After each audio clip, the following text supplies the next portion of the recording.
Last week we did these daddies and daughters, and it was really hard to keep the conversation on track, right? So I'm hoping that we can do this again, right? Because I put a lot. I really sat and really was thinking about this.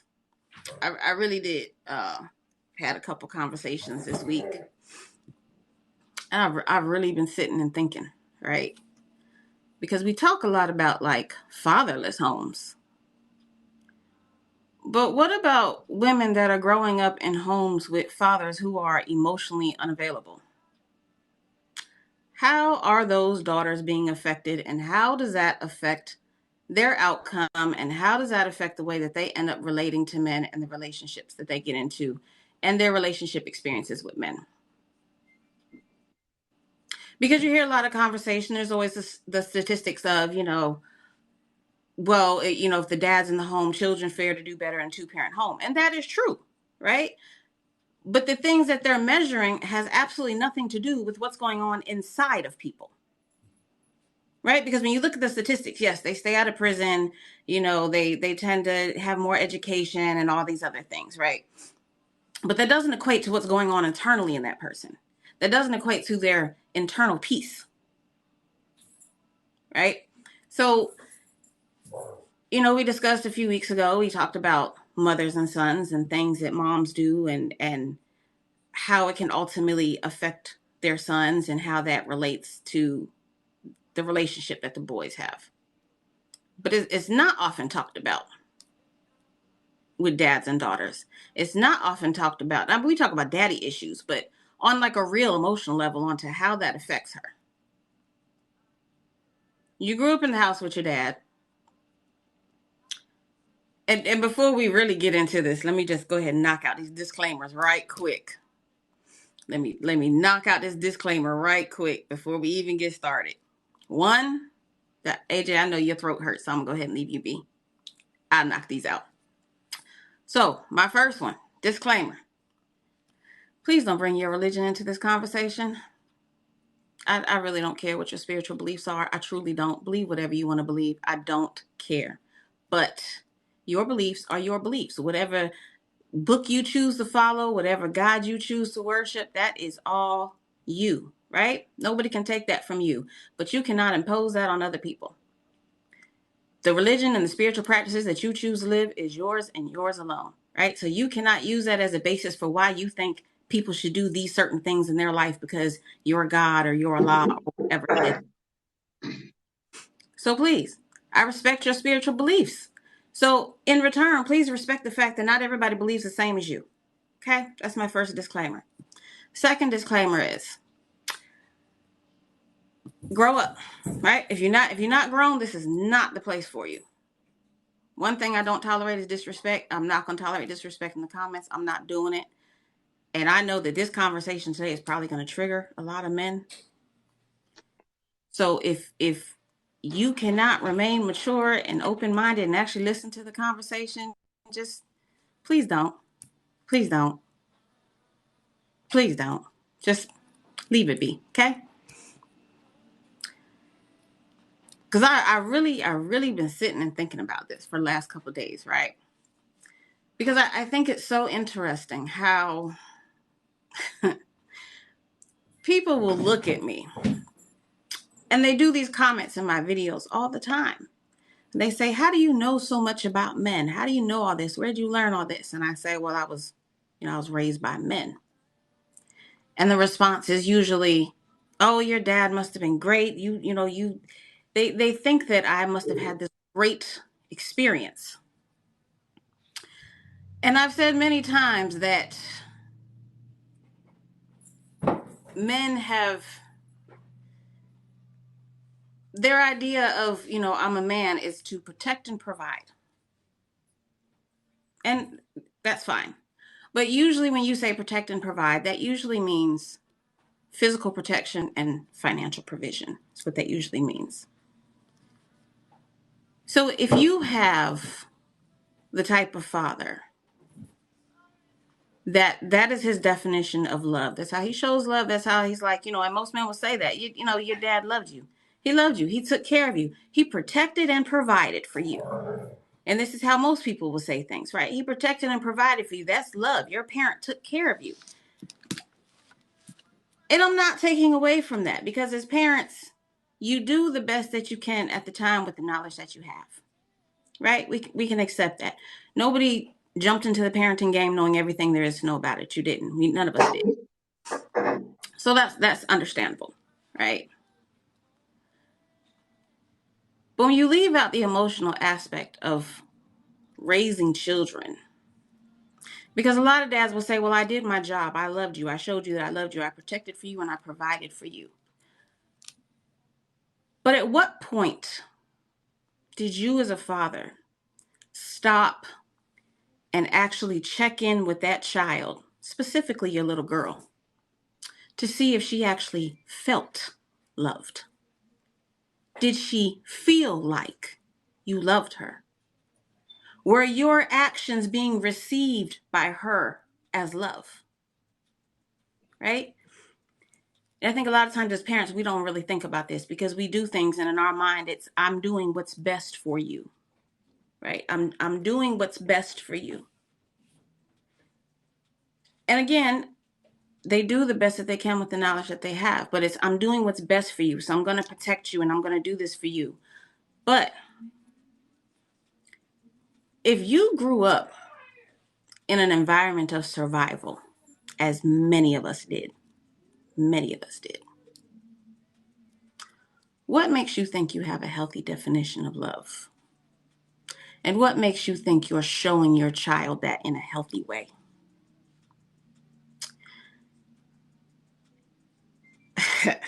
And look, this is it. This is a very personal subject for me, I've learned, because I'm telling you, I really had to go deep with this the other night. Like, I really had to go deep with this, because I said many times I was raised by a single father, right? My parents divorced when I was 8.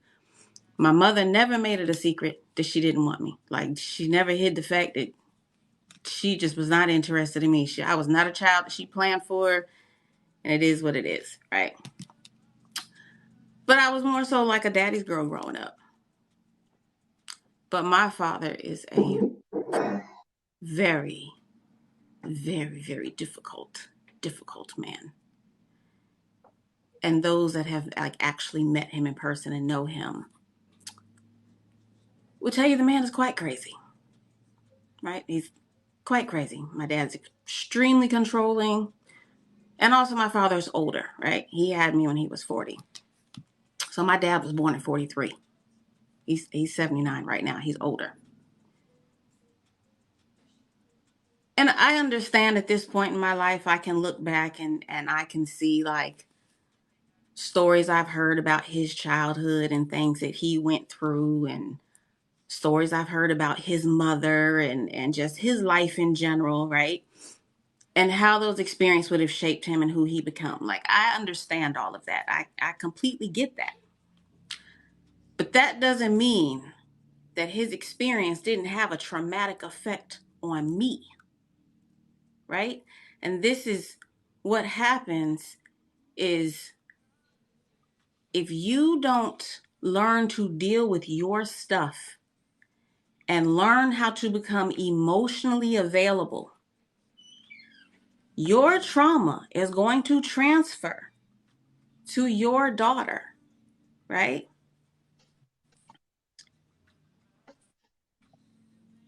Hold on, let me go back.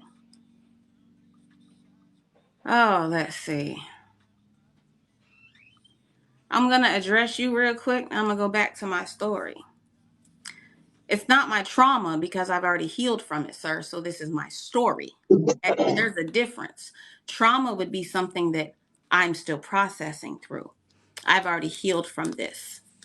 It's an example, and it's an example that happens to a whole lot of little girls out here, right? and wait, what was this? Something about they're a professional. I'm rude. Oh, that's funny. I'm rude. They're professional helpers for this. Honey, what is it that you think I do? This is what I do. Right? So I'm sharing my personal story as a very personal example of what happens. So now that I've let you know that, I told y'all I don't have the time for this tonight, so I'm gonna block you, and I'm gonna continue. I got time for it, even though I ain't got a voice. What the fuck is your point of being here? Like, yo, you a grown ass man and you came in here to comment just to start shit. Sir, grow the fuck up. Go get you some business. Seriously. Because we here to have grown folk conversation and listen to this woman talk about her anecdotal experiences to contribute to the conversation as to so we can better understand what she's talking about. So if you ain't got nothing better to say, sir, go fucking play in traffic. Hmm. Grow the fuck up. Damn. Those I be the same type guarantee of men that you, be I like, "Where the good guarantee women you, at?" one of these dudes talking, calling yourself an alpha male, one of these dudes talking about women supposed to fucking bow down to you. Grow the fuck up. Well, he's Now, blocked now. continue. He's blocked. But thank you. Yes, I'm going to Damn, continue. grown But ass. I saw it kept coming up, and I was like, "Yeah, you're not finna disturb." Been talking for 5 minutes. These little bitch ass dudes have started already. Yeah. See, because we're not doing that tonight, right? Because, and I told you this is going to be a serious conversation. I know it's going to be triggering, and understand, like, this is real life. This is my life. Like, this is real shit. This is what happened to me, right? Like, this is things that I really went through, right? So again, I understand my dad had a very, very hard life. He had a very hard upbringing. I've already processed all this, right? I'm good with all that.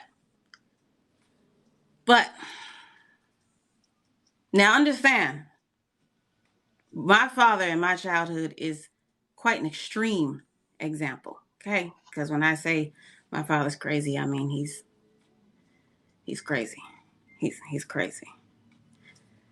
And it's funny because some of the things I went through, they was just so normal to me because I didn't know any better. I didn't know anything else. It's wild. This is how I ended up in psychology because I really had to make sense of my childhood and my life. I really had to make sense of things for myself because shit was crazy when I was a kid. But anyways, so my parents divorced when I was like 8, and it was just me, my dad, and my brother, right?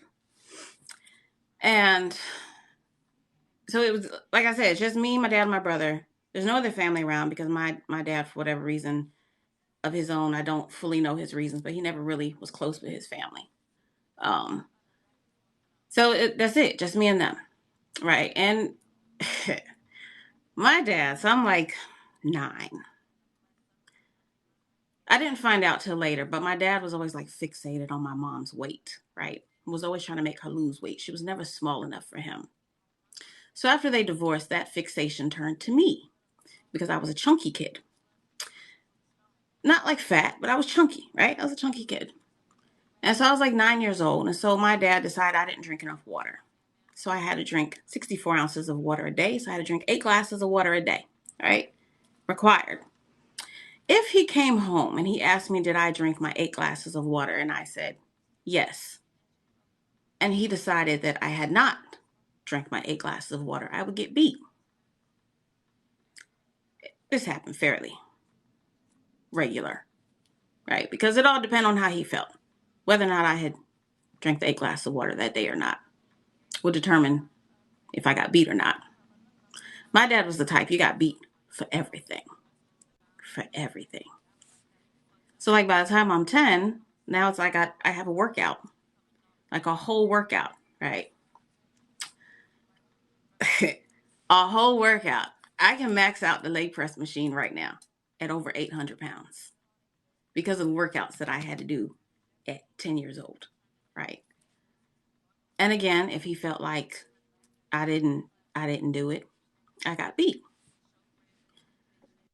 For years, my birthday would send me into a deep depression, right? Because I struggled with suicidal depression my whole life, right? So for years, my birthday would send me into this suicidal depression. And 2 years ago, I decided I was going to figure out why. Hold on, I really like, and I'm like, I see the comments. I don't really want anybody's apologies. I don't want any pity. I promise you, I'm good, right? I'm good. I can talk about it. Like I've worked through this, right? I understand how all of these things affected me throughout my life. And this is what I need men to understand when it comes to your daughters, right? I need you to understand how your trauma can play out in her life. Okay. So again, my birthday used to send me into this deep depression for years. And I finally realized 2 years ago, I sat with myself like my entire birthday. I didn't go anywhere, I didn't do anything. I sat in my bedroom and I cried and I just went through my life and I just went through all types of stuff. And I finally realized I traced it back to my birthday when I turned 10. Right? I remember I came out the room and I had these like denim shorts and they had like stars on them and they had little suspenders, right? And I had a red shirt on and I just knew I was the cutest thing ever, right? You couldn't tell me nothing. It was my birthday. I had this cute little outfit on, like, yeah, I'm cute, right? And I come in my room and I stand in the hallway and my dad is sitting on the couch and he looks up at me and he starts laughing. And he says, "You look like a fat roly-poly." So it's my 10th birthday. Again, for years, my birthday used to send me into a suicidal depression, right? I couldn't even tell you how many times my dad would make me come sit at the kitchen table so he can lecture me about life. Now, granted, a lot of those lectures most certainly have been beneficial in my life, right?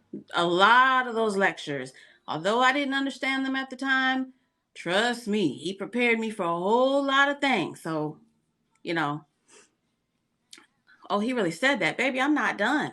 Oh, honey, I'm not done. We're not done yet. So he's made me come sit at the kitchen table for these talks, right? And life talks and things, except until he would get angry. And I never knew what would trigger him. I don't know what thoughts would set him off. I don't know what it was that I just never knew. To this day, I don't know. But I always knew that once he reached a certain point of anger, my glasses would end up on the other side of the kitchen. I knew that. I knew at some point I was probably going to be called a hussy or a heifer. I knew I was going to get called one or the other because that happened quite regular too. I remember when I was 14, right? My dad had got a second job. And he used to come home at night at like 10, 11 o'clock at night. And my heart would start racing because I was afraid that he would come to my room and make me get up and go sit at the kitchen table and have one of those talks with me. Do you know up until I was about 28, 29, 30 years old, my heart would race if I heard the front door open late at night because of those talks, right? So when I was 14 years old, I tried to kill myself. Good thing I didn't have the knowledge then that I have now. Because I'm a nurse, in case you don't know that. But yes, PTSD is real. It is real. So I tried to kill myself when I was 14. I didn't know any better, but I had a bottle of Tylenol. I don't know. Everybody was gone. He had got married at this point. He was married to another woman, but she didn't like me. So he had gotten married, and it was still a very bad, you know, shit was crazy. So I had a bottle of Tylenol. I took about 23, I think. I took about 23 of them. I thought I could take them and go to sleep and not wake up. That's what I thought. You know, I'm 14 years old. I thought. I'm amazed that I did not kill my liver. Amazed. Now, like being a nurse and looking back, like I'm amazed that that many Tylenol didn't kill my liver. But it didn't, right? I don't remember how he found out. I don't know if I said something to him or to his wife. I don't remember exactly how he found out. But when my father found out that I had tried to kill myself, his response was, "Next time, tell me so I can get a life insurance policy on you and I'll tell you how to do it right." I was 14, right? I was 14. Now, now we also grew up in church. right? I went to church like all the time. We went to church, right? We went every Sunday morning, went every Sunday evening, we went every Wednesday night, we went to every special event, you know. Well, I was 14, I couldn't drink back then. But so we're at church all the time. And it's crazy because at church, he's very charming, right? So at church, oh, everybody loves him. It's this great guy, right? And my father's ridiculously strong. Ridiculously strong. Ridiculously strong, right? Like back in the 60s, my dad was top 10 strongest men in the East Coast. Ridiculously strong. Okay. This man punched a hole in a brick wall. No bullshit. My mother told me the story. This man got in a fight and punched a man in his jaw. And this man's whole side of his face split open, exposing the teeth. Okay? Dumb strong for no reason. There's no reason that anybody should be this strong.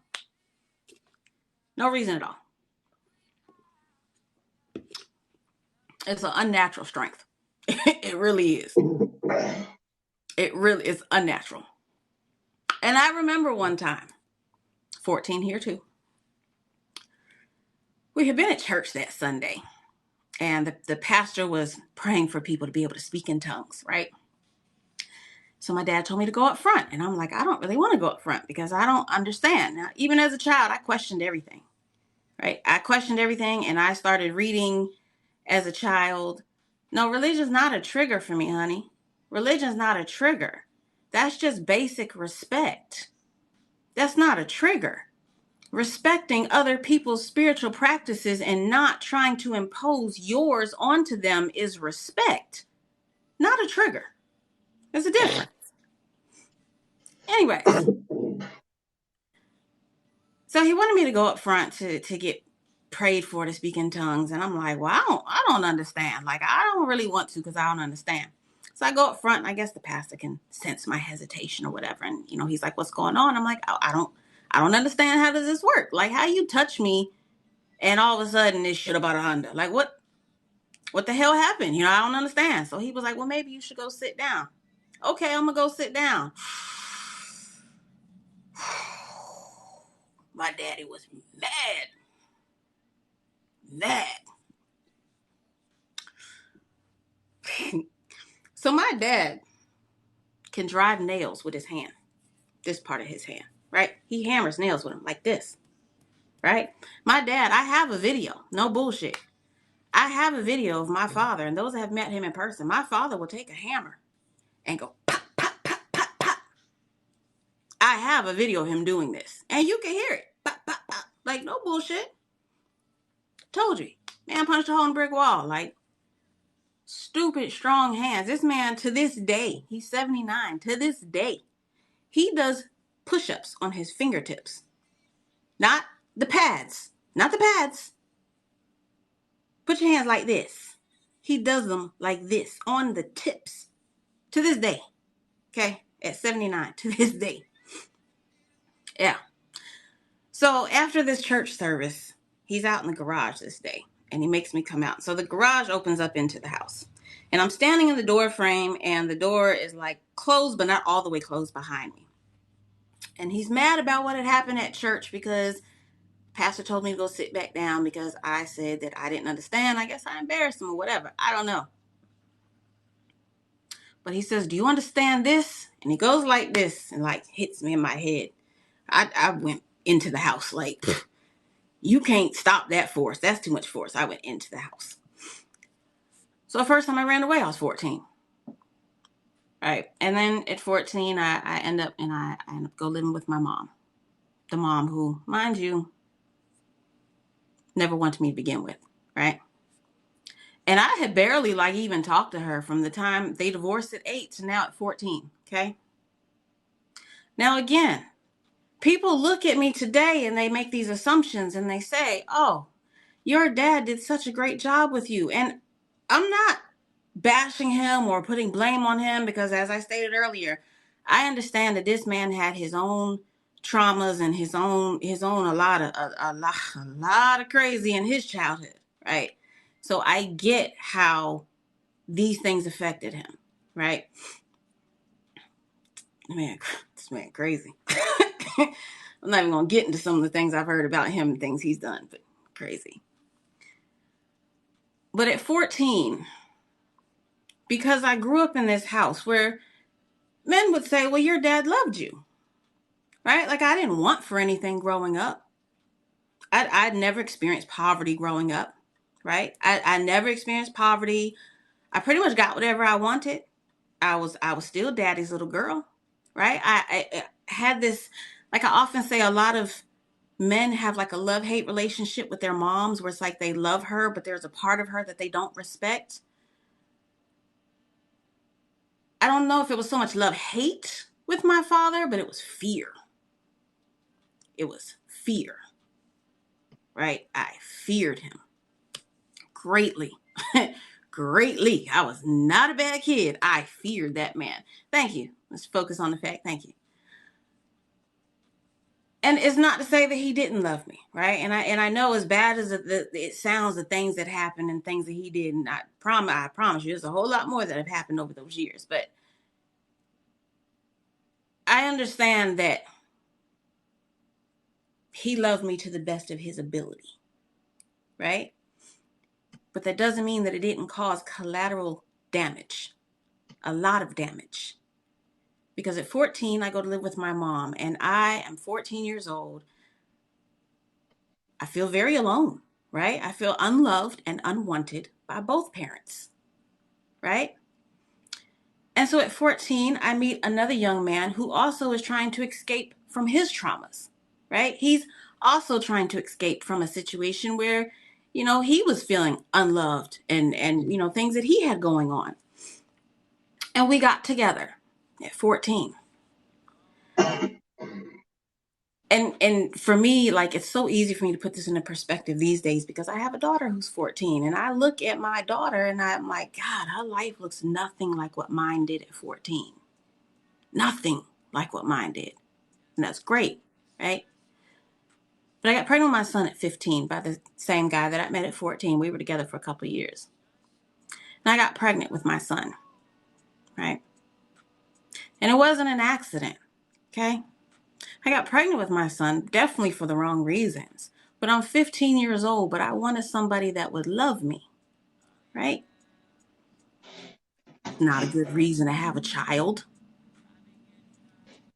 Thankfully, even though, my son's father, we had our fair share of mess, but I can't say anything bad about that man as a father. I may not agree with everything that he did over the years, but that man has always been there and he did his job, and I I don't have anything bad to say about that. And I also understand, like I said, him and I were children. We were children. We were 14 when we met. I was 14, he was 15. I was 15. I got pregnant with my son. The things that I learned, right? We get into these relationships and we tell people, I love you. But what did love look like when you were growing up? See, I grew up in a house where he was telling me, I love you. And he did, like I said, to the best of his ability. And I was hearing, I love you. But what love looked like to me was a man criticizing me. It was a man that was tearing me down. It was a man that was emotionally, mentally, physically abusing me, right? That's what love became to me. So when I get into these relationships, now again, I jumped into an adult life very quickly because I'm pregnant at 15, had my son when I was 16 years old. I ended up in some very, very adult situations at a very, very young age, which now I look back and it's like, wow. Wow. Wow. I just told my oldest son just turned 23 and he was here the other day. And I was talking to him and I was like, all the things between me and your father happened before the age of 21? He was like, dang. Yeah.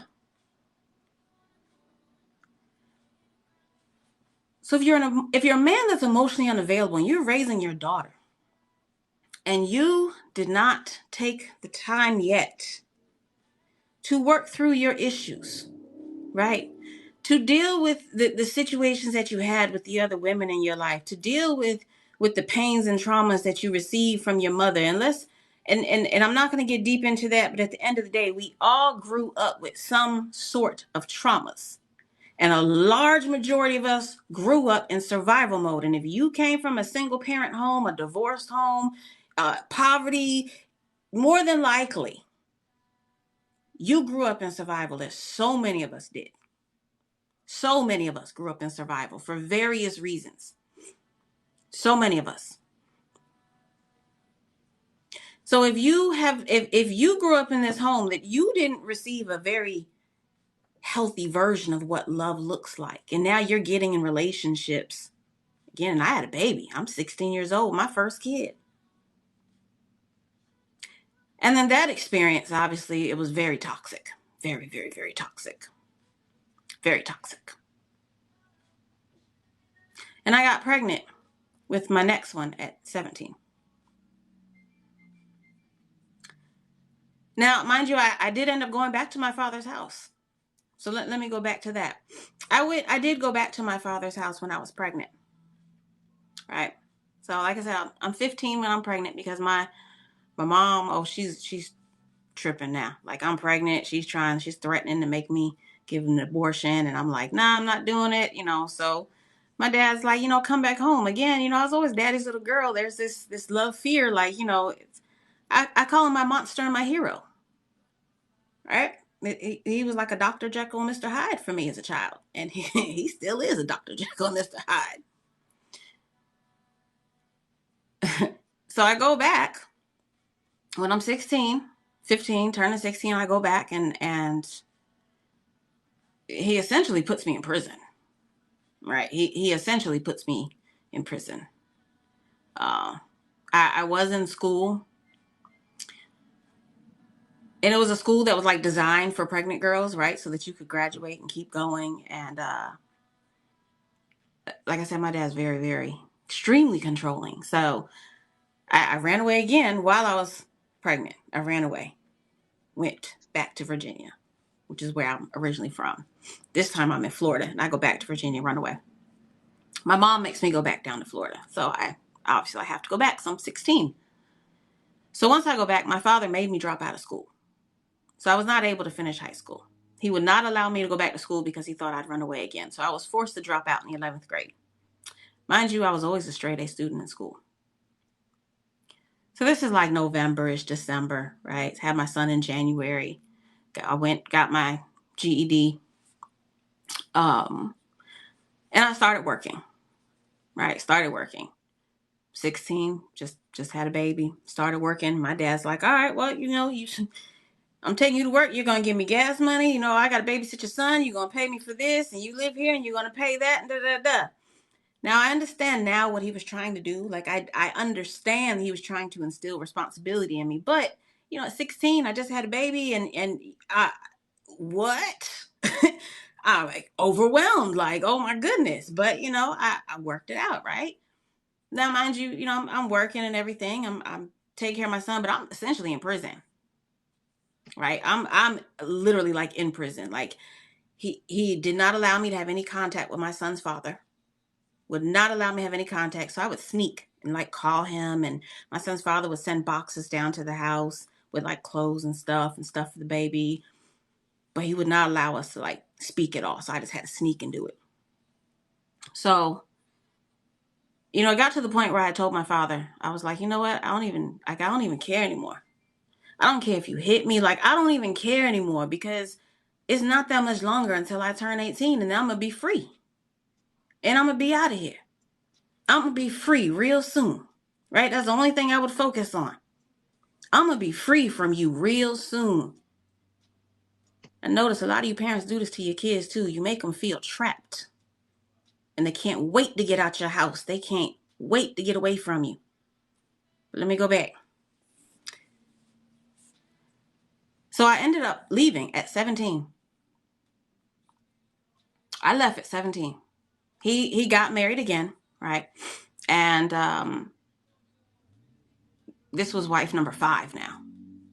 This was wife number 5 that he married. But wife number 5, she ended up becoming a mother for me, right? And I remember her and I didn't get along at first, right? We didn't get along at first, and she like took me for a car ride one day. And we were just sitting and talking, and I told her, and I'm 16. I told her, I said, well, I don't want to get close to you. And she said, why? I said, because every time I get close to somebody in my life, they leave me. And she was like, for you to feel that way already so young is so sad. I didn't understand at that point in time, right? Things that she said to me then, like it didn't make sense then, but it makes sense now, a lot of it. So I think her brother, somebody died one weekend. They were leaving, they had to go out of town.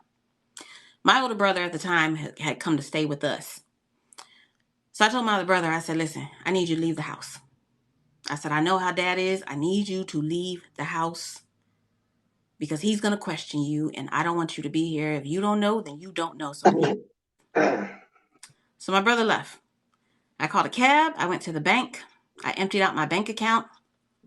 I had already packed up my bags. I had already gone on the internet and seen how much the bus tickets were. I figured out how much luggage I could carry.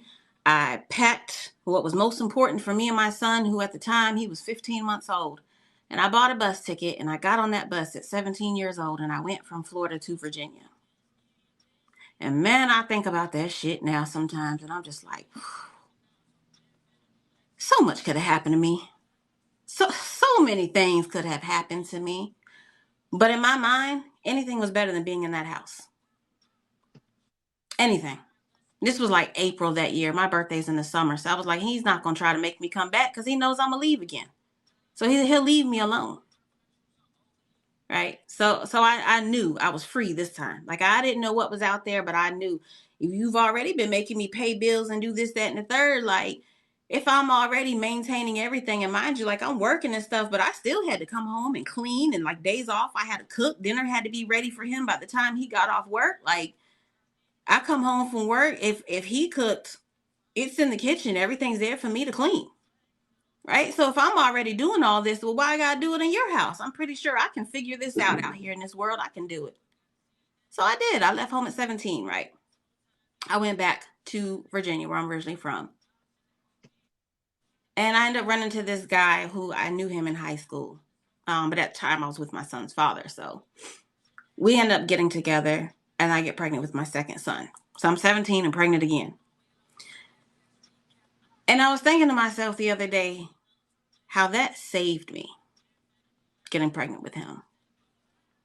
It saved me because, mind you, I come from a house where my whole life I've been told how fat I am. My whole life I've been told that men aren't going to want me because my dad used to say this. I'm too fat. I need to lose weight. And men don't want a fat woman. And, and then at the same token, he would turn around and say, men only want you for one thing. Well, what kind of message does that give me? What kind of message does that give me? That teaches me I'm only good for one thing because I'm too fat for a man to want me for anything else. So that means there's only one thing that men are ever going to want me for. Right?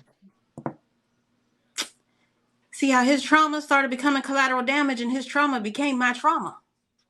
Right? It just manifested different. Like when you talk about generational curses, these are generational curses. Right? It just manifested different. So I came from a house where, and I had been working out and going to the gym. So I was previously bigger and now I'm down at like 150 pounds. I'm 17 years old. I just left home. I'm in the world by myself. Right? I'm in the world by myself. If I hadn't gotten pregnant, the way that men would have preyed on me, because I had no idea what I looked like at 150 pounds, because in my mind, I'm fat. That's all I've been told since I was 9 years old is that I'm fat. And literally to this day, I cannot accurately see what I look like in the mirror. I took a screenshot of, like I saw pictures, on the internet that look like what I think my body looks like. And I showed it to like my man and to my daughter. And my daughter was like, that's what you think you look like? And I was like, yeah, that's what I look like. And she was like, no, you don't. And I'm like, yeah, I do. She's like, no, you don't. So then she goes and get pictures to show me what I do look like. And I was like, that's what I look like? And she's like, yeah. And a couple of friends, like they all sent me the same, pretty much the same type of photos, and everybody had the same reaction. Like, that's not what you look like. But because of the things that he said, right? Because of how he would keep telling me that I was too fat, because from such a young age, he kept on me about my weight. Here I am now, almost 40 years old, and I literally cannot see myself in the mirror, right? But getting pregnant at 17, it saved me, right? And it did save me because, again, men would have preyed on me something serious. 17 out here, little cute thing, little cute little body, fresh little tender. Oh, God, I could have known what I know now. So many other things could have happened to me out here, right? So many other things could have happened. And the next couple of years, I spent pretty much going back and forth in drama between the first one and the second one, right? It was a lot of drama between them back and forth. And then eventually, me and the second child's father, we got married when I was 20. We ended up getting married. Still had our whole fair share of trauma. And even him and I, we had a lot. We had a lot of our own traumas and things. And when I look at how the fact that my father was so emotionally unavailable, my father was so unable to face his own traumas. He was so unable to deal with his hurts and his pains and actually process his emotions.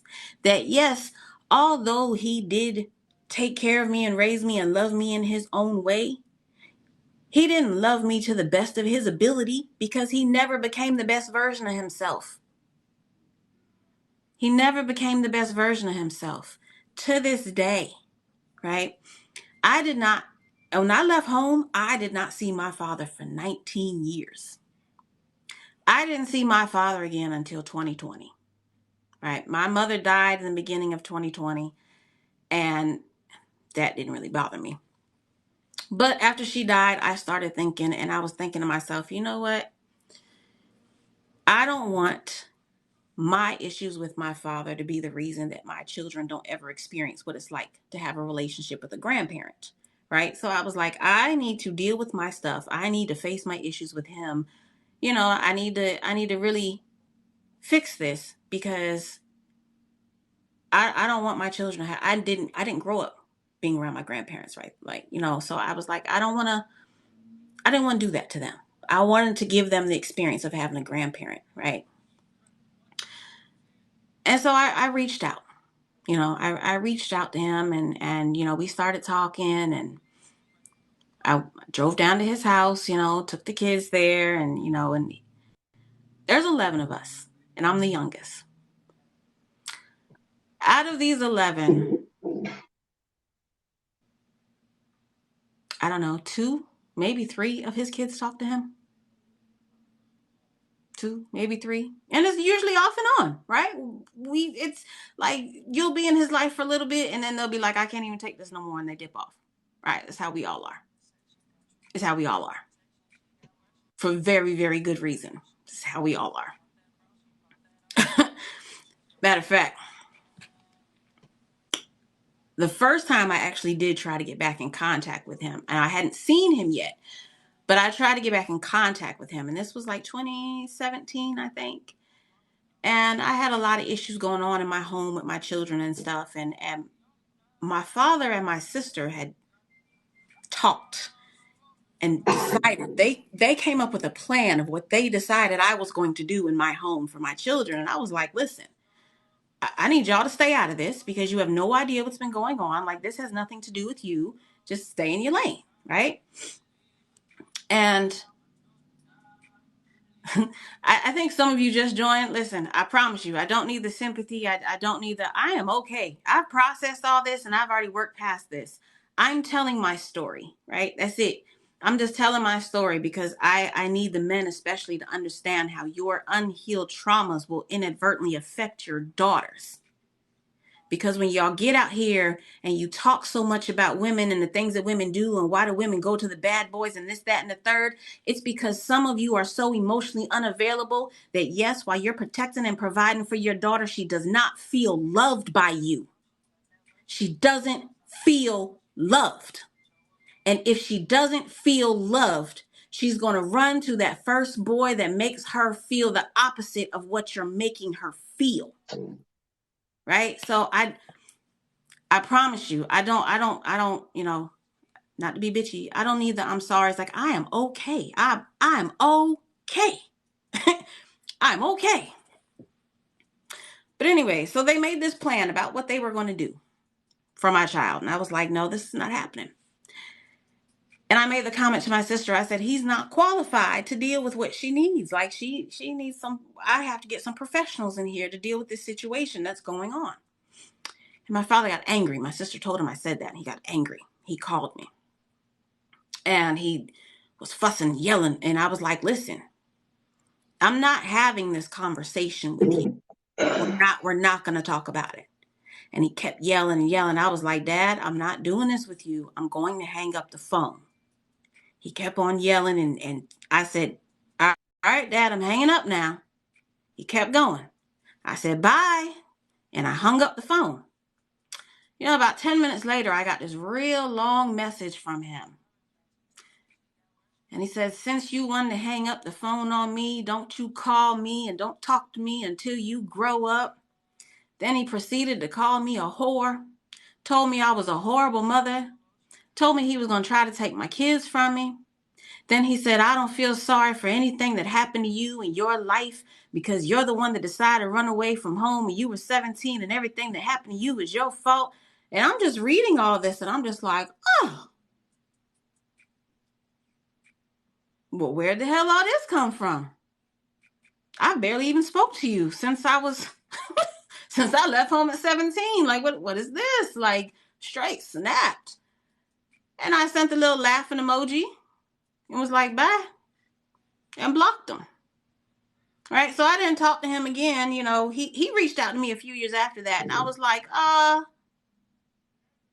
said, I thought you felt some type of way. He said, oh, well, I meant everything I said. I said, all right, then bye. Blocked him again. Now, one thing about it, I'm the one child of his.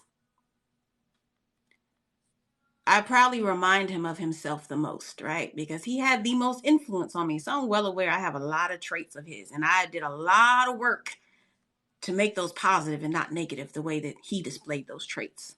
A lot of work. So the one thing about it, he loves to say, oh, I made you be so strong. And he loves the fact that I'm so strong until it's time for me to get strong and go up against him. Then he hates it because I'm just like him in that aspect. I'm not backing down. Once I put my foot down, my foot is down. And once I've made a decision, that's my decision. And you will not change my decision. I will change it. You change nothing. So he knows this, So I was like, all right, bye.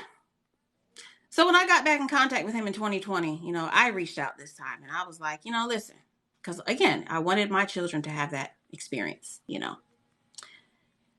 So we went down there. I saw him again and it was so crazy.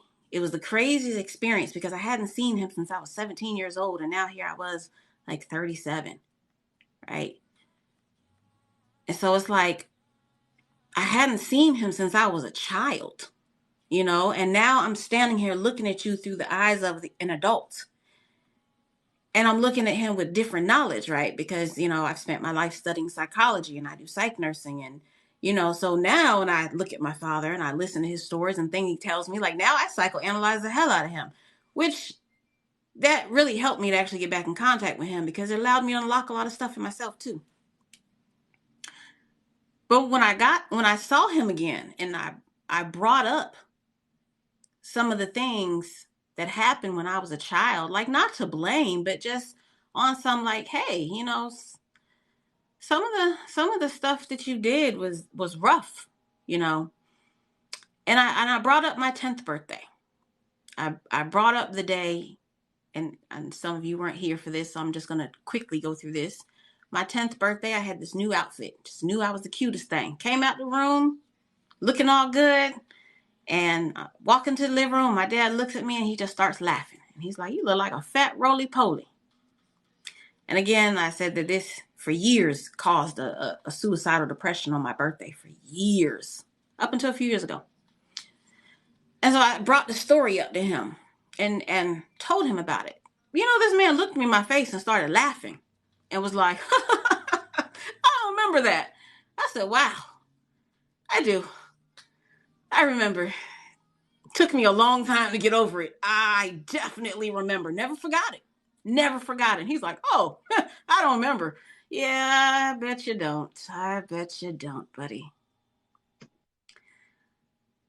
I remember one time I was 16, one of my older sisters had called him, another one that would randomly reach out.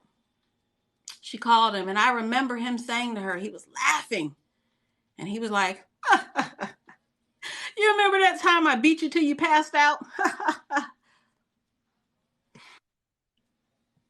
Sir, why are we laughing about this? Why are we laughing about this, sir?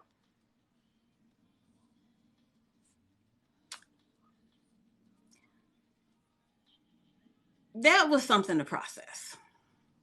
That was seeing him again and even bringing things up. Like I really had to process. I really had to work through these things, right? And we're not in contact now, and the reason why we're not in contact now is because I would let my kids stay with him because we homeschool. So I would let my kids go spend a couple months at my dad's house. And uh, in the very beginning, he was still a little rough, and I called my brother one day and I was like, hey, listen, yo, call your daddy and tell your daddy he's not raising my children. He's spending time with my children. So tell him he better fix whatever it is that he's doing because I'm not the one to play with. And my brother started laughing. I was like, what you laughing for? He was like, nah, because I know you. I know you're serious. I was like, yeah, so call your daddy. Now I know my brother called because after that, my children was like, oh, grandpa's so much nicer. And I was like, good, great. But like over the next 2 years or so, like his behavior, just more and more of who he is started to come out until um, last spring. My kids were there and my daughter like reached out and she was like, Mom, please come get us. And I'm like, what's going on? And she's like, please. I'm like, you need to tell me what's happening. And so she told me what was going on. And he was his normal, controlling, mentally abusive. And I was like, absolutely not. Not my kids. Not when I had to work so hard to undo that damage. And I've worked so hard to be better for them. Not, oh no, not when I've done so much hard work so that they don't have to go through what I went through. Oh no. So yeah, I went and got my kids and I told him, I said, that's it. I'm done. I'm done.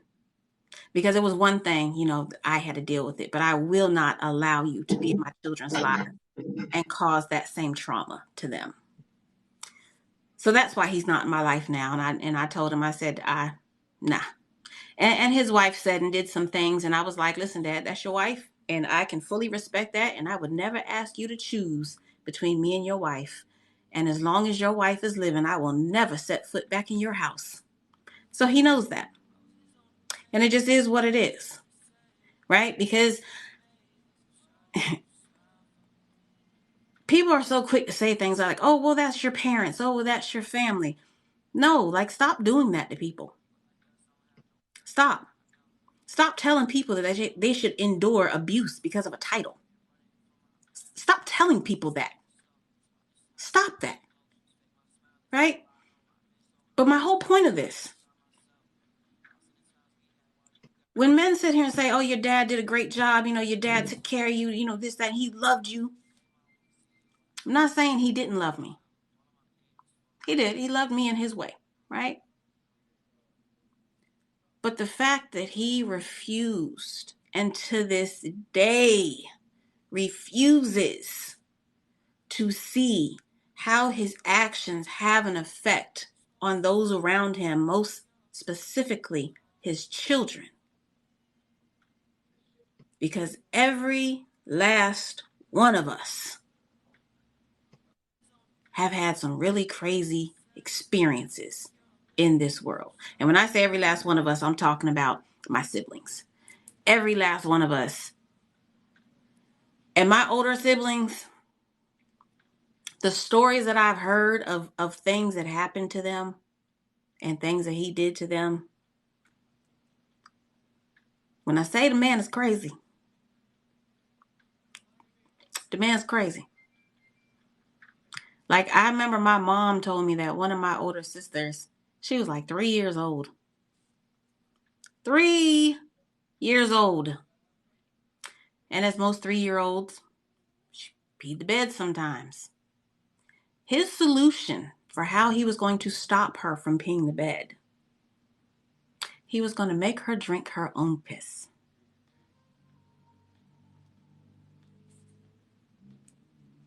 How was that going to help? Now, my mom stopped him. She stopped him. But how was that going to help? Right? So when I say he really did some, it took me years, right? Took me years to kind of go through this and process a lot of these things and look at how all that affected me. But if you as a father, you see these people that grow up and they say, but you weren't there for me. Right? They say, but you weren't there for me. You see women leaving relationships and they say, I wasn't happy. But what women really mean when they say I wasn't happy, majority of the time, because we know there are selfish women out here, but majority of the time, most women are not marrying you just to divorce you. Most women are not signing up for the labor of taking care of the house and raising the children and going through pregnancy. The fact that so many of y'all think that women are actually signing up. Now, there are some that's their dreams and their aspirations, but the fact that you think women actually sit here and process this thought, like, you know what? I'm going to marry this man and I'm going to stay in it for 20 years and I'm going to sit here and clean up behind him and cook these food every day and be stressed out with these kids and put my body through complete hell to have his babies. The fact that y'all really think that that's a thought process for women just to get half, and I'm not going to go on a tangent. I'm just saying in general, that's not the way that majority of women think, right? So typically when women are saying, I'm not happy, it's because they don't feel safe emotionally with this particular man, right? I'm not happy is, and some, yes, it's your own personal happiness, right? But I'm not happy is, hey, there's a connection missing here. If you grew up in a house with an emotionally unavailable father, and if you as a man are not checking in with your children, but more specifically your daughters, because this is the subject, if you are not checking in with your daughter to make sure that she feels loved. Yes, I know that you are doing the things that to you, it shows that you love her, right? Because men, you're doers. You're doers. That's what men do. You're doers. You're going to do things. It's like, yeah, all right. She should know I love her. I do this, I do this, I do this.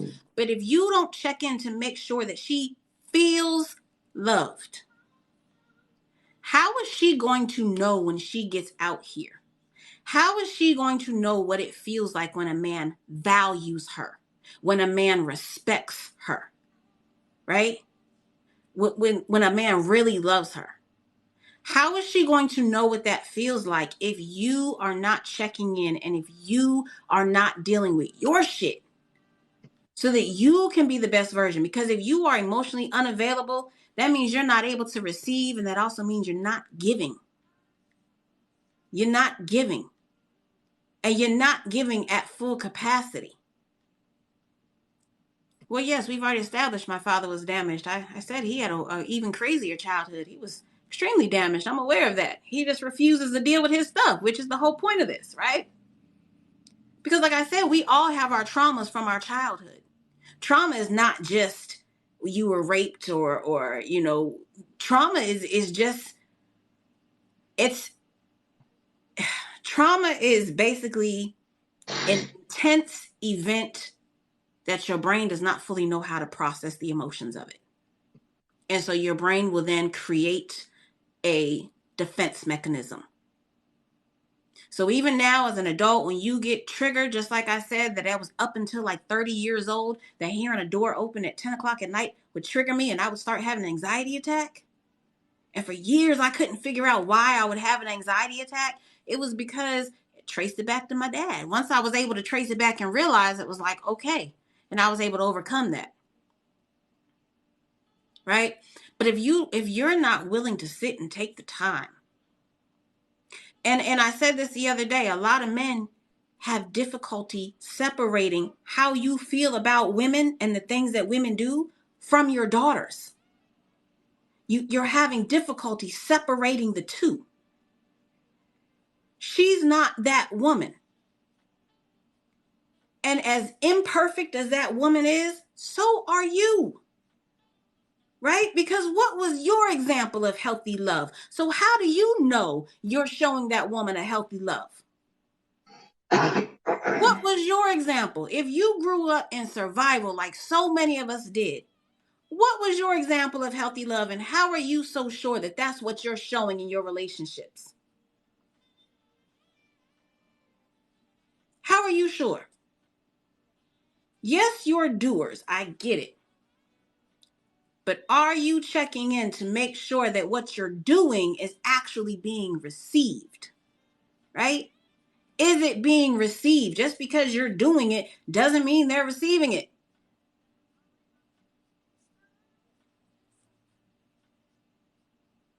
I can go talk to somebody that speaks Spanish, but if they don't speak English, they're not going to receive what I'm saying. They'll hear it, but they're not going to receive it.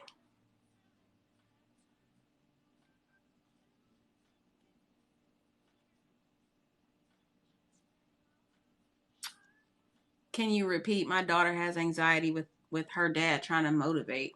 How did I overcome? Well, I'll answer that in just a second. I didn't realize I was no longer in survival mode until last year. I'm now 58. Listen, let me. Men get upset a lot with the divorce statistics, right? And I understand it. I understand. I do. I left my marriage, and people have asked me, oh, well, did he beat you? Mm-mm. Did he cheat? Well, we had our bullshit. It happened, but that wasn't the reason why the marriage ended. And I know men hate when women say I wasn't happy, but I wasn't, right? And I understood it wasn't his fault that I wasn't happy. I wasn't happy all around. I was working 3 jobs, and I preferred to be at work because I didn't want to be at home, right? I ultimately ended the marriage because one of the things that I sat and I thought about was, what am I teaching my children? Right? We got married. I got married mainly because I understood that when you have kids, you're supposed to get married and you create a family. And so many of us have done that. So many of us got married because of the children, right? So we already entered into this marriage from a survival standpoint and an unhealthy mindset. So many of us have done this. And yet you're angry at the outcome. Well, you never married for the right reasons anyways. Let's be honest here. You didn't get married for the right reasons to begin with. So why are you surprised that it failed? Right? It was going to fail from the start because your heart was never in it. So yeah, we got married young, right? And I married because I got a child with this man, and I know it wasn't going to happen with my older son's father. We knew that wasn't going to happen at all. So I had to, I had to do the right thing, right? And not to say that I didn't love him or I didn't care about him, but I wasn't in love with him. To be honest, I wasn't in love with him, right? Not at this point in time. I mean, maybe at some point, and again, I'm 20 when we get married. Young, very young. Mind you, your brain doesn't even fully mature until about 25 to 30. The part of your brain that controls impulse and critical thinking, that part does not fully mature until 25 to 30. Okay? We did a lot of damage to each other in that marriage. And in the end, I sat with myself and I was just sitting and thinking and thinking and thinking. And I was like, what am I teaching my children? What are my daughters learning in this house? Are they learning what it looks like for their mother to be properly loved? Are they really learning what love even looks like? Because we work opposite shifts. I mean, we had our reasons, but even when we were home together, we weren't in the same room. Like, we were companions. We were very comfortable with each other, right? Not to say that we didn't love each other. Yeah, we did. But we were comfortable with each other. We had been together since we were young. We were comfortable with each other. I know you, you know me, you know what to expect of me, I know what to expect of you. I'm comfortable. But was our heart really in it? No. And I had to think to myself, what am I teaching my children? What is my son learning?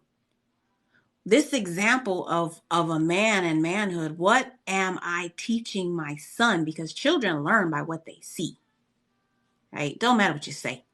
That's part of it. But mainly, children learn by what they see. And I had to ask myself that. And then I also had to ask myself, if I'm not happy and if I have things within me that I need to fix, then I'm not the best version of myself. So if I'm not the best version of myself, then I can't be the best mom to these children, which means I'm not doing my job. So how did I overcome? I started doing my damn job. I started becoming better. I started working through my issues. So when I left the marriage, and I tried to have a conversation with him before I left. I said, listen, let's, and I understand now, it was too soon. I get it now. It was too soon. But I even said to him, I was like, listen, let's sit down and figure out where we went wrong. So in the future, we don't do this with anybody else. He didn't want to have that conversation with me. So. And I get it. It was too soon. It was too soon because it was fresh. Like he had just moved out. And I was like, listen, let's sit down and talk about this. Let's talk. Let's figure out where we messed up so we can move forward and, we'll do better with other people. Me and you are done.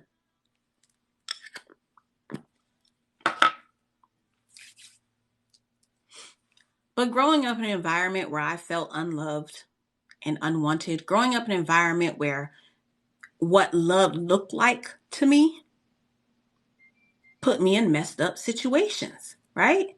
And I had to learn over the years. I had to learn what love is. I had to learn what a healthy love looks like. And when you grow up in a home that your parents are emotionally unavailable, and like most of us, you grow up in a home with a survival mindset, you have to unlearn all of that unhealthy stuff. And there might have been some good mixed in with the bad, right? Because there's a lot of things I give my father credit for. But it came with a lot of collateral damage. There's a lot of things I give him credit for. I was very prepared. Even though I left home at 17, I had 3 kids by the time I was 21, and I was good. I had a place, had a car, I was good. Like I've been juggling life since forever. I had my first apartment at 19 by myself with my 2 boys. I was good. My dad, he really did prepare me. So I have to give him credit for that. But everything's not all good, right? There's good with the bad. And so the bad, the damage that I received, and even my own children now, my older children especially, because I had them so young, 16, 18, 21. I had my first 3 kids, right? And I sit and I talk with my older ones now, and I tell them, we discuss my life. We discuss the things I went through, and I look at them and I'm like, hey, like right now they are 18, 21, and 23. And I'm like, man, you know what my life looked like at your age? And I sit and I tell them my stories, and I tell them things that I went through. And, I tell them what I learned from it. And I apologize to them, and I tell them, like, listen, I didn't know any better, man. I was still a kid my damn self. And I'm sorry because I know I did things and said things that I may not remember today, but I know you remember, and it probably hurts you today. And I'm sorry that I did that. Right? I've had this conversation with my children. And I'm not perfect. Even today, I'm not perfect. My younger ones, I still got to be conscious sometimes because they are still kids. And, I still react to things. And kids will just take you there. I don't care how much control you have over your emotions. Kids can take you there sometimes. They take you there. And I got twin Gemini boys. And man, listen. Man. But when I got pregnant with my son at 16, the one thing that I told myself, I swore to myself that I was not going to be like them. I swore to myself I was not going to be like my parents. And I told myself I was going to do my best to make sure that my children did not grow up the way that I grew up feeling, right? I don't know that I've necessarily perfected that, but what I do know is that none of my children are out here on the streets. What I do know is that none of my children are out here making babies. What I do know is, they're stable, they're happy. I know they got their own traumas from the things that I did when they were younger, but we talk about it, right? Like they'll come tell me, my son told me, he was like, "Ma, I think you gave me PTSD." I said, that might be what I do.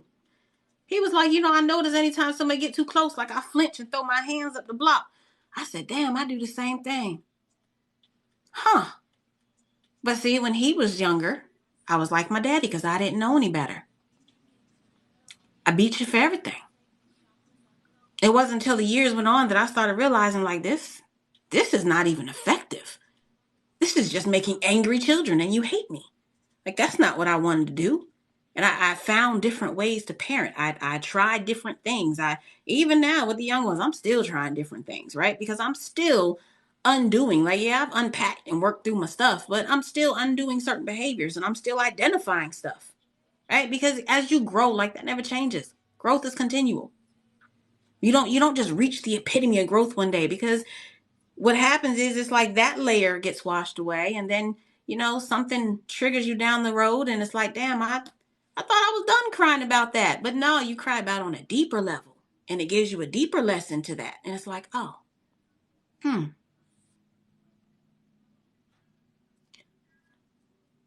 a man commented on one of my videos and he said, you're asking men to do something that they've never done or how they've been for ages. And I thought to myself, do we not evolve? Do times not change? Life in the 1400s didn't look like life in the 1500s, didn't look like the 1600s, didn't look like the 1700s, 1819. Now, right? Just look how different life looks from the time that you were born to today. Does life not change? And when I bring up emotions to men, and when I have said the reason why that some of you men, you know, aren't going to get the type of relationships that you say you want, you're not going to get the women that you say that you want because of the fact that you don't know how to be an emotional safe space, because of the fact that you do not know how to be an emotional support system for a woman. A lot of that starts with the fact because you are still emotionally unavailable, because you have not tapped in to your stuff yet. So when men push back and say things to me like, oh, well, men have been this way with all time and da da da da da, but do things not change? So at what point do you choose to evolve? At what point do you choose to evolve? Right? Because there are children out here. You see, Romeo was out here talking about how his dad wasn't there for him. And I saw a lot of men making comments like, oh, his dad was out there making money and his dad was taking care of the house and da da da da da. But he wasn't there for him. He wasn't there for him in the way that it mattered. Right? Kel Mitchell's daughter. I saw recently, she's out there saying things. You weren't there. Right? So again, like I said, women are leaving these marriages because you're not there. Even in my own marriage, the thing that happened that really made me just be like, no, this marriage is over. Mind you, I said I dealt with suicidal depression. My first suicide attempt was at 14 years old. By the time I was 19, I used to cut. Right? I have a little razor blade and I would cut on my arm.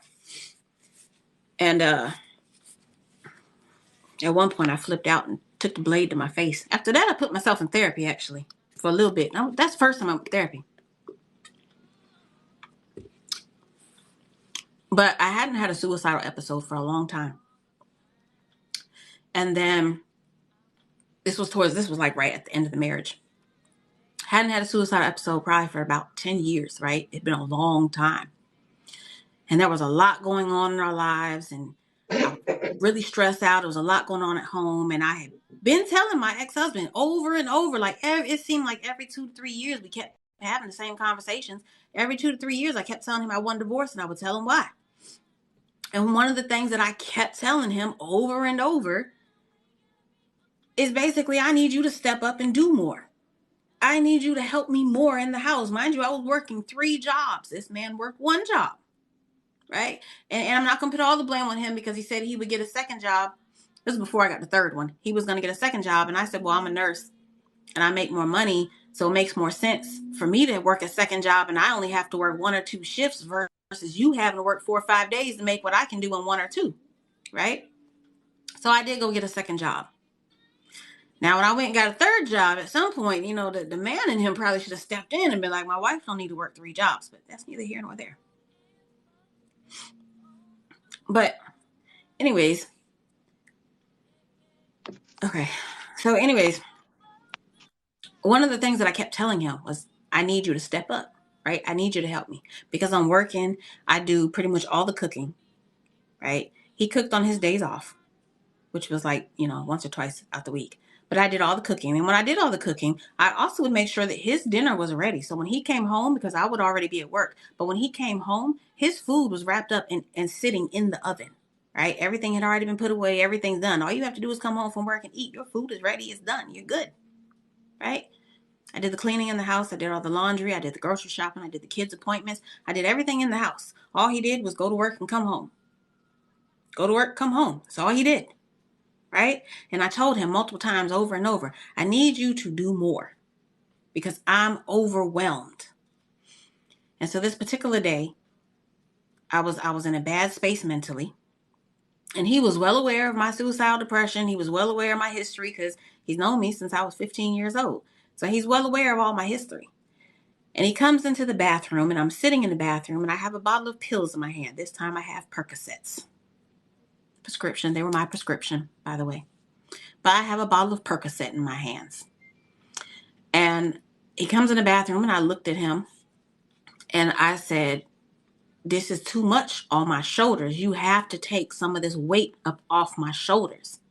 I said, I just want to take this bottle of pills and never wake up.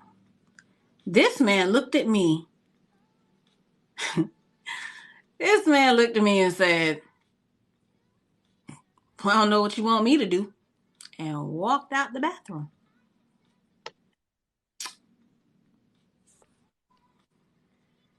So when women say things like, I left because I wasn't happy, I think sometimes y'all don't realize that it's stuff like that. Right? Because he was never an emotional support system for me. He was never an emotional safe space for me. I remember at one point I had just graduated nursing school. We were so broke. He had got laid off from his job. So he was barely working, wasn't really making any money, right? I just graduated. His car blew the head gasket. My car got repoed. We got evicted. So, we're getting evicted. We have nowhere to go. We got 3 kids at the time. And I'm stressed, right? I'm like, oh my God, like I'm stressed. Like I just graduated nursing school. We don't have any money. Like both of our cars are gone. Like what do we, I'm like, oh my God. This man looked at me and he was like, well, what are we going to do? I was like, well, I don't know. What are we going to do? He was like, I don't know. So you know what? I fixed it. I fixed it. Like I fixed everything in that marriage. I fixed it. Lights get cut off. I fixed it. Water get cut off. I fixed it. Every problem that came up, I fixed it. I fixed it. Right? So when women say things like, I left because I wasn't happy, it's things like that is why, right? Because I'm already fixing everything and I take care of you. You know what I'm saying? I mind you, I'm not perfect. I know I'm not perfect because I got a mouth on me. You best believe I got a mouth on me. I'm exhausted. Listen what you went through. Baby, that's not even the half of what I went through. I promise you. That's not even the half. Oh, I think you just got here. You said what attracted me to him. Seems everything was wrong. So let's go back. I'm not going to go through this whole story again, but let me tell you something. The topic is how unavailable fathers, not the fathers that are gone, but you dads that are right there in the home, but you're emotionally unavailable. how your trauma can turn into your daughter's trauma and how it can play out in her life. So that's pretty much what we're talking about. When you say what attracted me to him, again, like I just said a little while ago,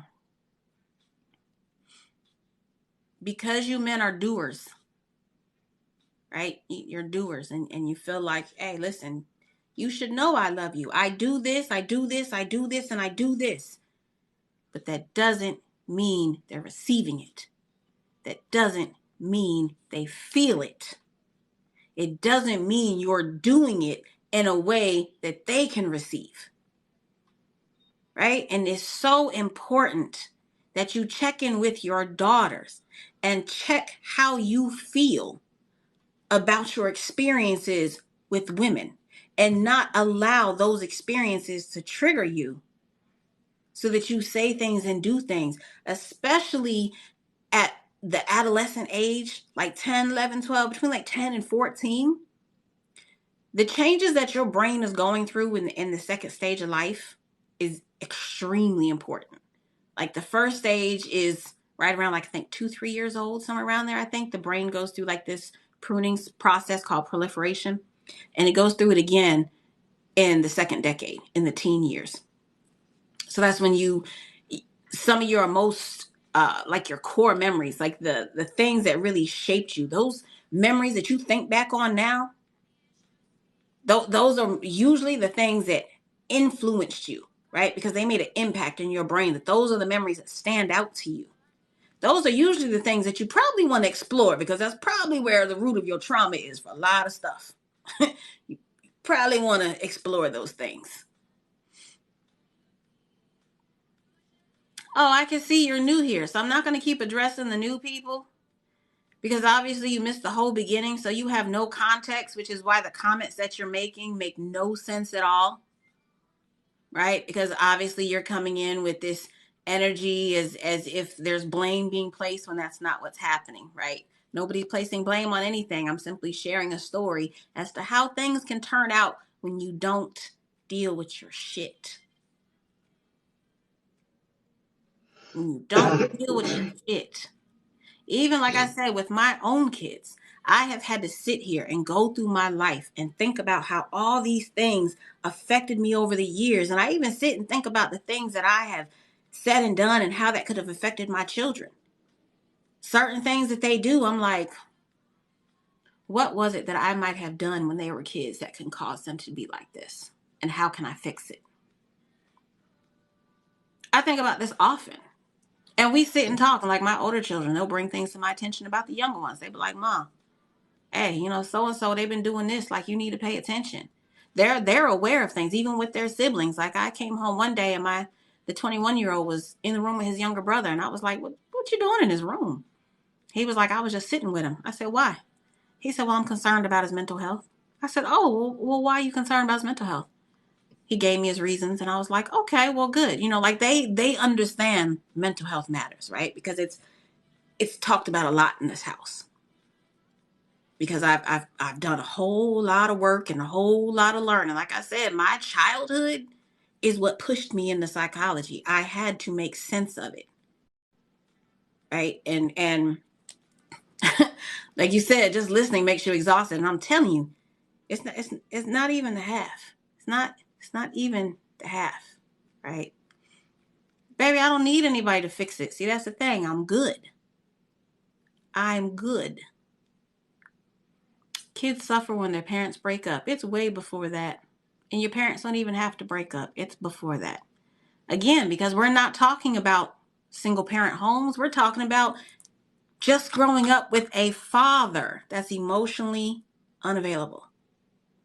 That's not necessarily a single parent home. There's a whole lot of people married today. And these girls are growing up in a home with a dad who's emotionally unavailable.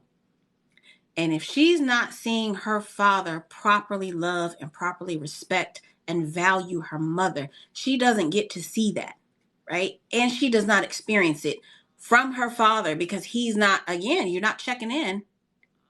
How does she know? How does she know?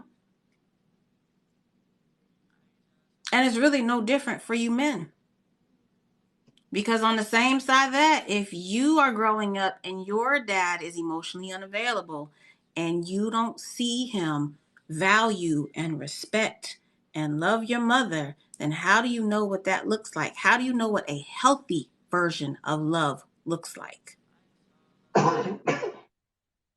So, when I sit back and I look at all of these conversations that happen on relationships, this is why I'm able to have such a balanced view, right?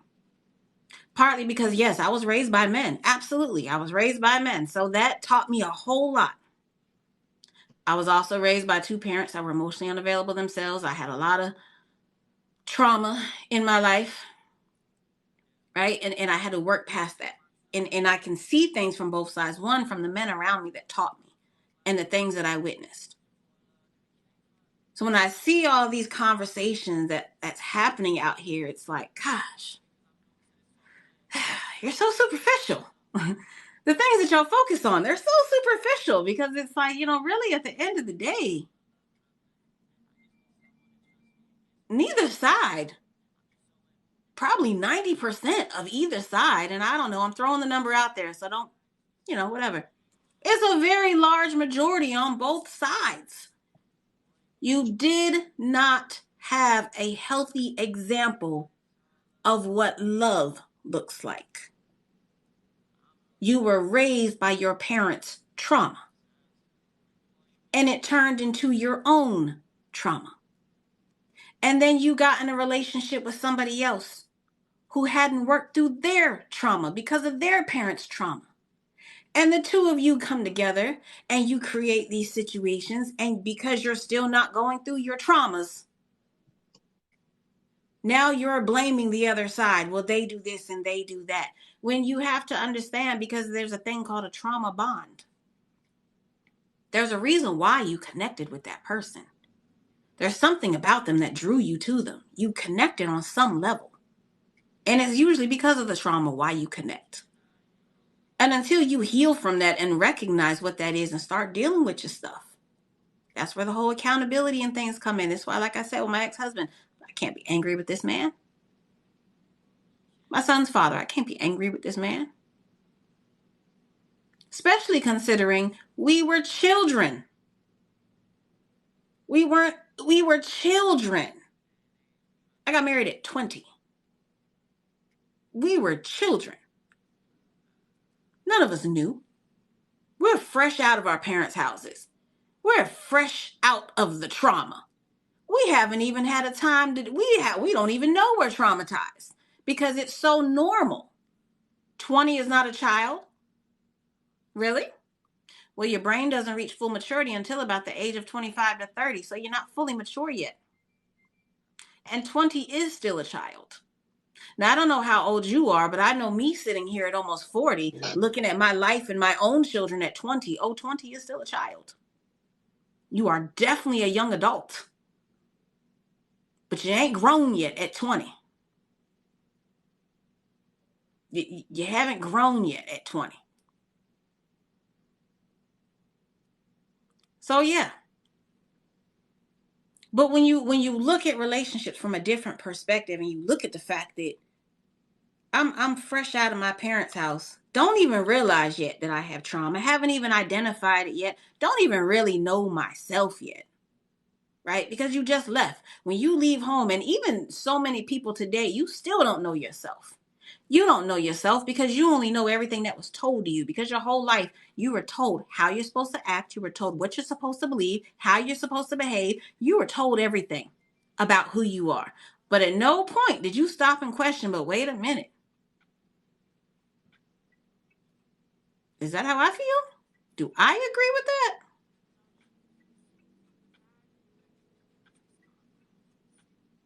I was a grown man at 17. Okay. Okay. We'll leave that alone. A grown man at 17. Lord have mercy. So, anyways, my whole point of all of this, because I really had to sit and really like examine how me growing up with an emotionally unavailable father played out in my life, right? Because like I said, yes, he did things to show that he loves and cared about me. And yes, he loved me to the best of his ability. But growing up, I never felt loved. And the love that I was experiencing was pain and it was abuse, right? Like, he took care of me with the things that, okay, I'm fed, I'm clothed, da, da, da. But at the end of the day, my heart, I felt alone. I felt unwanted. You know what I'm saying? I didn't feel loved, right? I didn't feel loved. Oh, look, we have another one that doesn't have the maturity for the conversation. He said this is what no accountability sounds like. Are you kidding me? I love when they just pop up at the end of the conversation and make all their own assumptions about what's going on here, even though you missed the whole beginning of the conversation. God. And those are the people right there that really don't have the accountability. Those are the people that do that. You don't even take time to read a room. You just jump right in and make your own assumptions. Ugh, you're the worst type of people to be in relationships with because you don't hear nothing. You just assume everything. Ridiculous. Anyways, but I really had to sit and examine how that affected me and how it played out in my relationships. And it took me years. It wasn't until after when I left my husband, I told myself, one, my mother became a very bitter woman over the years. And I had a woman that I was friends with for a while. And over the years, the longer we were friends, the more bitter she became.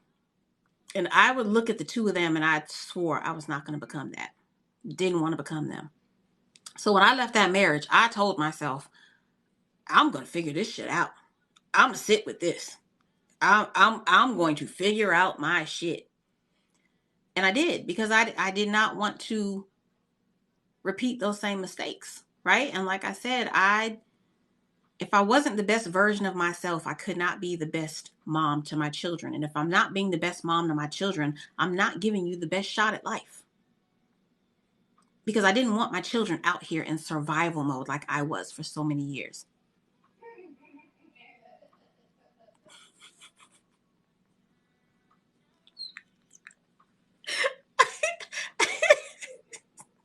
She said, Jeremy, hush now. She's trying to listen. Hush now. But I didn't want my children out here in survival mode, right? So I had to work through my shit. I had to figure out how all of these things over the years affected me and how that played out, and why certain things would trigger me, and why I found myself in these type of relationships, and why I found myself entertaining certain types of men, right? Because I learned it wasn't the men. I can't blame the men, because at the end of the day, it's me that entertains you, right? At the end of the day, I entertained you. So regardless of that outcome, regardless of the pain that I might have experienced, regardless of however it played out, I entertained that particular man. So therefore, it was up to me to figure out, well, what was it about that man that actually attracted me to him? Why did I bond to him? Right? Like, I went through this, and I already went through my childhood. That's why I laugh when I see some of these comments that's like, oh, give it to God. No, I'm good, baby. I didn't process my childhood. I'm good. I'm good.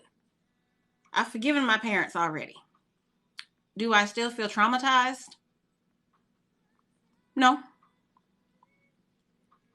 No. I don't still feel traumatized. Now there are times that a situation might come up and it's like I have a light bulb moment and it's like, oh, that's why I do that.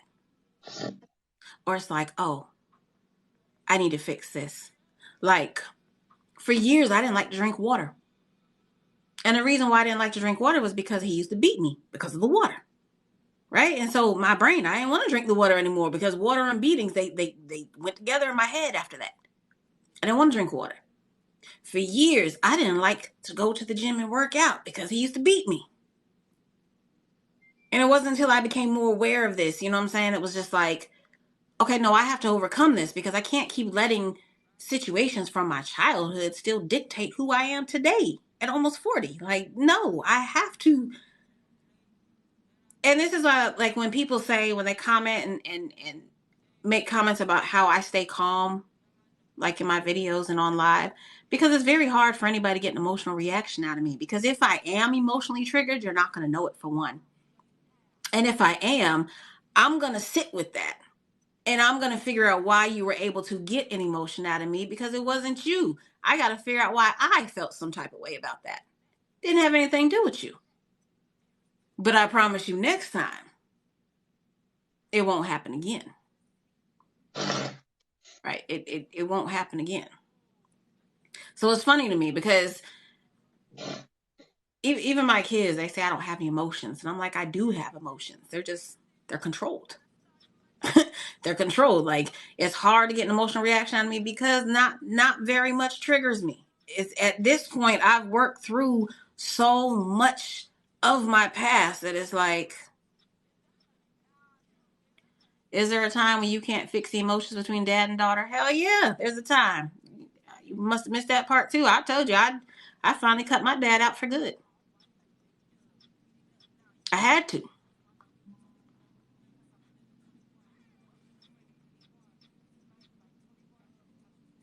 Did you ask a question many years back at a house party and a stranger gave you the answer? Yeah, who knows? I ask questions all the time. Yeah, but yeah, there's definitely a time when you can't fix the emotions because, I mean, sometimes, and that's the thing about like pain, right? You can apologize all you want for hurting somebody, but you don't get to decide what they do because of how you hurt them. So you can apologize and you can mean that apology, but that doesn't mean they want you back in their lives just because you're sorry for what you did or how you made them feel. Right? Sometimes there's a line and everybody's line is different. But there's a line and sometimes there's just no coming back from certain lines. Now me, like those that know me in real life, oh, they know I'm good for that. Once you cross a certain line with me, and I'm gonna tell you up front what the lines are, and once you cross the line with me, you don't worry about ever coming back in my life because I'm gonna let you go. I'm gonna put you out, and I will block you on everything. You will never see me again. I'm gone. I'm good for it. I'm real good for it. Bye. Cause what you won't do is disturb the peace that I have at this point in life. So yeah, like when you said, am I traumatized? Nah, I'm very at peace. If I was still traumatized, I wouldn't even be able to do these TikToks and the things that I do if I was still traumatized, because I would still have a biased view. Same reason why you see all of these women get on here and blame men for everything, because they're only seeing it from their perspective, from their experience, because they haven't worked through it. Same thing with the men. As soon as you get on here pointing finger at women, it's because you're not even looking at it from the other perspective. You are only looking at things through your lens. Only looking at it through your lens.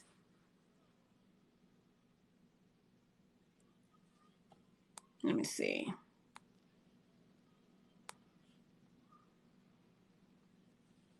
Nope, not a Capricorn. Most people never guess my sign because they say I'm nothing like what they would have expected of that sign. Mainly because if you see me cry, I'm probably ready to fight. So, yeah, most people never guess my sign. Taurus rising, Cancer, or Cancer. But, because of what I've gone through and because I've got to the other side, right? I've got to the other side, not just myself emotionally, but even in a relationship. I've got to the other side, right? I've got to that point of being in a healthy relationship. I've gotten to that point of being with somebody that actually values you and respects you. I've gotten to a point of being with somebody that knows how to effectively communicate, being with somebody who I don't fear saying anything or doing anything. Like, I can be myself 100. I can tell every single dark story from my past, and we talk about a lot of things from my past. You know, I see a lot of women say, don't tell a man about your past because they'll judge you. Now, I done told this man about damn near everything in my past. And we sit and we talk about it. And sometimes I sit and I cry about it. I remember we were sitting watching Orange is the New Black one day. And one of the episodes, out of nowhere, just triggered a past experience, right? That I thought I had fully healed from. And we're, sitting in bed watching the show, and this particular part of the show comes up, and I just start bawling. Like, I didn't even expect it. I just start bawling. And, I could tell he was kind of surprised, but he didn't say anything. And he just reached over and just held me until I stopped crying. And then we discussed what happened. He was like, what happened? And I, told him about the experience from my past, and we just talked about it. So it's like, I've got to the other side of things. So my perspective is a whole lot different from most people, because I'm not still on that side fighting to get over here. I'm here. I'm chilling. I'm good. I'm good. I'm very much at peace. That's what you're supposed to do. Talk about it to your family. Not everybody has family they can talk to, though. Not everybody has a healthy family. I asked the other day, because when I did the video about the whole he should communicate, and a lot of the women came and commented and said, oh, it's not what you say, but how you say it. And I responded and I said, let's stop that. Stop that lie. Because the truth is, if it's not what you say, but how you say it, then that means every time you get upset or you get angry with that man, that means you watch your mouth. That means every time you feel some type of way, you are completely respectful. Because it ain't what you say, but how you say it. So that means you watch your mouth every single time. Let's stop that. And I also said, let's be honest, because a lot of you can't even go to your mothers and tell your mother how you feel, no matter how respectfully you say it. A lot of you can't go to your mom and say, Mom, when you said this when I was a kid, or you did this, that hurt me, that traumatized me. Because your parent gonna turn around and say, oh, well, you blaming me now? After all these things I did for you, and now da da da da. A lot of us can't do that with our parents. Right? A lot of us can't. So everybody can't talk to their family, because everybody's family is not receptive. That's why you have therapists. That's why you have people like me that do life coaching. And you can't always talk to your family, because understand, their lens isn't that much different from yours, because you're in the same environment. And if you're in the same environment and you're surrounded by the same things all the time, you're not really going to have that much difference of a perspective. Right? Like, your perspective on what life is like in America is going to be completely different from somebody that's in England thinking what life is like in America. Or even if they come over here and experience it because they're visiting, their perspective is going to be different, right? So you still can't always talk to family, because family's not always going to give you a good perspective.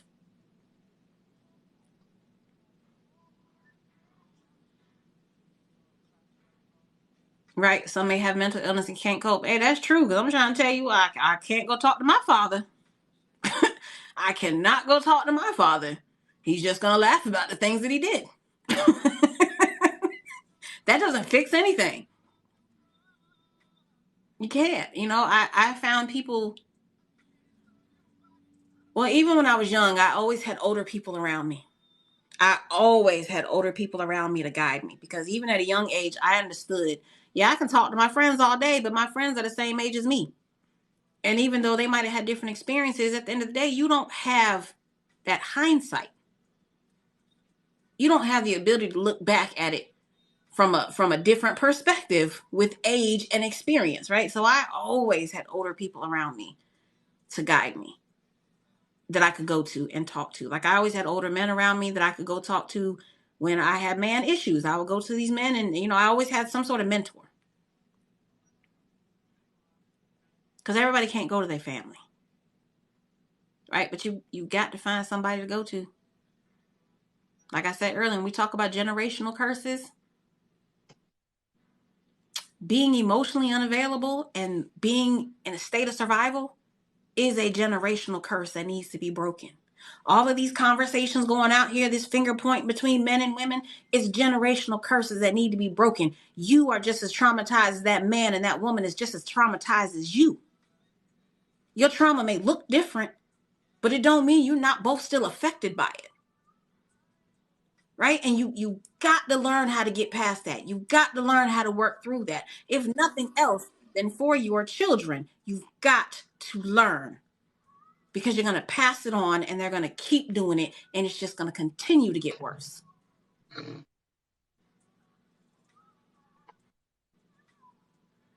You know, that's really the main reason why I do this. It's selfish. I'm not going to lie to you. It's selfish. Not because I don't like to help people, because I do. But one of the biggest reasons why I do this, why I get up here and do these TikToks, why I set up these courses and created these courses, why I chose to do life coaching, all of that. One of the biggest reasons why I chose to do this is because of my children, right? Because my children are still growing up. And that means my children have to go out here in this world and meet one of your children. I don't want my children to have to go through unnecessary trauma, right? So if you can help people recognize their trauma, if you can help people get to the other side of the trauma, you know, that just makes it a little bit better for my children. It makes it a little bit better for my kids to have better pickings out here, right? Because I don't want them in the pissy pool that y'all keep talking about. I don't want my children to have to go to the pissy pool. I want my children to go to that good pool. We want the fresh, we want that Aquafina water. Not even Aquafina nasty, for real, for real. My children need to go to the alkaline water pool. My children need to swim in the alkaline water pool. There we go. I want them in alkaline water. Keep the piss over there, right? That's why I do this. Because maybe if I do this and somebody else's children might be listening. Well, Aquafina is nasty. That's why I had to change it. Alkaline. We want alkaline. But that's why I do this, right? Because, you know, like I said, my older kids, they're 18, 21, 23. And it might be a 18, 21, 23-year-old kid out here that sees my stuff and it's like, oh, wow. And they might learn from all this and they might undo it. Because it's a lot easier to undo at that age than this age. It's more years and more shit you got to go through at this age. I'd much rather catch them when they're young because I want my children to have a better chance out here. And that is really one of the biggest reasons why I do all of this. Because that shit matters to me. Right? Like, I want my children to have the best chance. And I'm a firm believer that you can't just say things without having intentions and putting it into action. So in order for my children to have the best chance, that means I have to do my part. And if I've made it to the other side, then I have to do my part of helping other people make it to the other side. I can't tell you exactly what to do. I can tell you what I've learned. I can tell you what I've learned. I can tell you some of the things that I know. Right? I told you I've studied a whole lot of psychology, and I'm a nurse now. But I do my part because I want my children to have the best chance. So, you know, when I say it's really, really important for you gentlemen to really understand the impact that you can be having on your daughters and how that's going to translate into her relationships with men, if you don't learn how to make sure that she actually feels loved and not think that just because you're doing things that it's showing her you love her, she might end up being one of these women y'all like to talk so much about. And it's going to be because she was looking for love in the wrong places because her daddy never deal with his shit. My dad chose watching sports over spending time with me when I was a kid. Broke my heart. And I'm telling you, I've said this in other lives, that one word from a father has more impact than 1,000 from a mother. Right?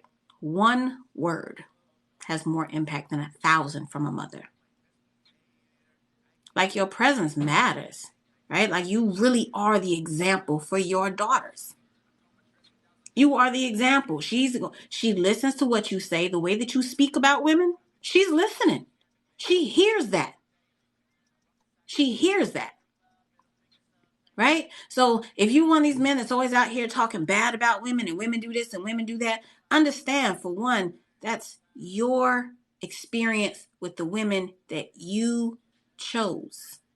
Because if you are basing your opinion just off what you see online, then sir, I'm going to need you to grow up. Because that's the internet and it's not real. What is real is your personal experiences. So therefore, your opinion is going to be based off of your personal experiences that you chose. And if you are constantly talking negative about women, what message is that sending to your daughter? Right? What message is that sending her? If you in a relationship with the mother or whatever woman, and you are not showing your daughter the ways that you value that woman and respect that woman, what is your daughter going to learn to expect? What is she learning? Because the way you're raising her and the way that you treat her, you're setting her up for the type of men that she's going to choose. Right? That responsibility is on your shoulders. You set the precedent for the men that she chooses in her life. You do. Now, that's not to say that she may not, go astray and make other choices, because she might. But did you do everything in your power to make sure she doesn't? That's the question.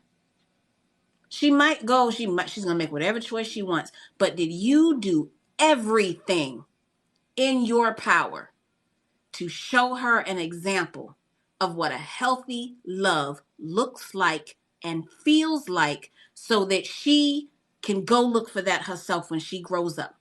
And if you didn't do that, then you need to ask yourself, why not?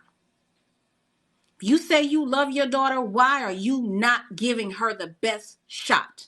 Why are you not setting her up so that she can have the best experience with men out here? Especially because you as a man know yourself what some of these men are capable of.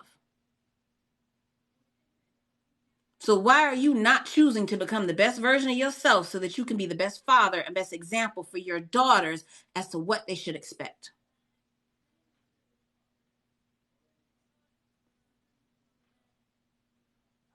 I might have to make that into a video. I'm probably just going to actually take that little clip right there and post it. I'm going to take that right there and post it. It's going to be a reel pretty soon here. But truly, though, you should ask yourself that. You really need to sit and ask yourself that. If you are not actively choosing to become the best version of yourself, then how are you being the best father to your daughter that you sit here and say you love so much? What is she learning from your love right now?